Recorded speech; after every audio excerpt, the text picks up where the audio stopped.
Sean Bastow for Eat, Sleep, Boxing Repeat, here today with Ross, the boss, Cooksey. How are you doing? Good, mate, are you? Yeah, it's good to finally meet you. Good, yeah. I've seen you a couple of times in 2017, seen a couple of your fights. You've come on really well in the first couple of fights, so well done for that. Thanks, And we'll talk about 2017 first of all. You're 4-0 now. We've just been talking a little bit off camera about your career.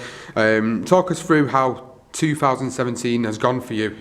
It went great. It went better than I expected, probably. Got obviously a stoppage victory in my first fight in my debut, and then I've had three other good points victories and good learning fights in between. So it's been a good year last year, like so. Yeah. So it's like you say, it's been a good year. You're 4-0 now. We're now in 2018. We're looking at what 2018 is going to hold for you. So talk a little bit through what's going through your mind at the moment in terms of where you want to be in 2018. Have you got something in the pipeline coming up soon in terms of fights? We're looking at like middle of March. I think there's a show on a VIP show at Victoria Warehouse middle of March. So I think like we're looking at that. And then other than that, I just want to be out about 4 times this year again, and then finish the year with like 8 fights, like.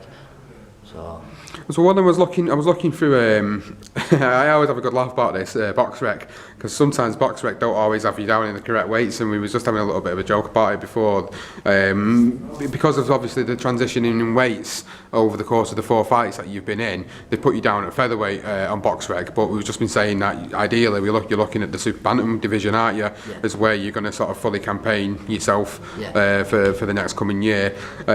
Talk us through that sort of transition period then, over 2017, about how you've sort of been coming down, squeezing between featherweight and super bantamweight. No, it's just when I first turned over, I spoke with my team and we decided that we thought I'd be a super bantamweight, which is I boxed at as an amateur at super bantamweight and featherweight, and mixed it up really with the weights in the amateur. So we've put ourselves in that super bantam, and then obviously I've just been above it, so I've been more of a feather last year, but we're looking to get the balance right this year and get down to super bantam, because that's where I think I'll be strong, and I think I'll be big at the weight as well, whereas featherweight, I'm not sure if I would be strong or big at the weight, even though it's only like £4. Yeah. It's a big difference. Well, someone was saying that to me yesterday. Even though when you transition in between weights, sometimes even though a few pounds can make a massive difference. Yeah, they can.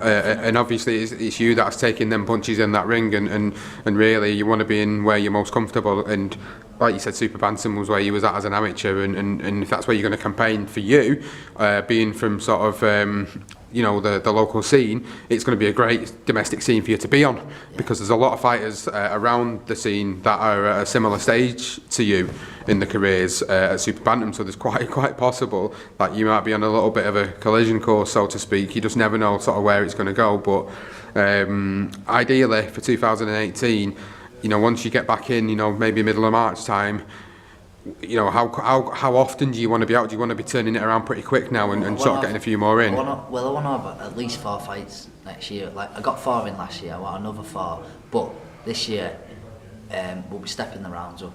My next fight is going to be a 6-rounder. Okay.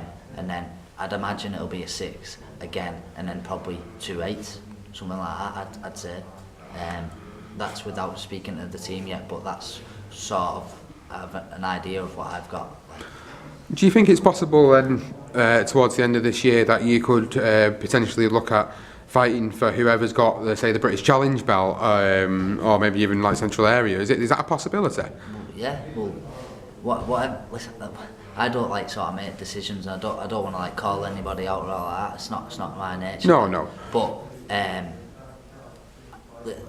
listen, I fought all the best amateurs in the country, from like super bantam to probably super feather really, and I've never been scared to get in with whoever, like, so I'll get in with anyone, but in the pros it's different, that you've got a team behind you, and they say who you fight rather than you pick your fight. that's how I see it anyways. Yeah. Otherwise you shouldn't have a team around you. Yeah, and understandably so. They'll only pick the fight that's the right fight for you at that particular time, and what also makes sense and business-wise, because there's no point taking fights where it's, you know, not just for business-wise, it's not actually going to do anything for your career. If you're taking a fight where it's not even going to put you at the rankings, or even get you the necessary sort of funds to keep you going in your boxing career, then you get into it to become a champion, you know, but you also get into it to make a living as well at the same time. Yeah. So you really want to be taking fights like that are going to be beneficial to you and your team and your family, of course. So yeah, I understand when you say, you know, if your team makes a decision to look at picking a fight, which could be a good fight for you, even if it is for a title or even if it isn't for a local title, and it enhances your career, then that's what's best for you. Yeah. It's just there's two sides. There's two sides to it. There's obviously fighting journeyman all the time, or having like 50-50 fights and stuff like that. To me, I'll fight. I'll get in with anyone as long as the team think that's the right fight. If they say I'll go for it. I trust my team, so and I'm confident in myself. So, but if they pick a few more well, let's not say journeyman. Let's say fighters on the road. If they pick a few more of them, then let's have them. Whatever. I'm up for anything. Brilliant. Well, Ross, thank you for speaking to us. Hopefully we'll hear a bit more about that date soon, and we look forward to seeing you in your 5th professional fight. Yeah. Thank you, Ross. Sean. Thank you. Cheers.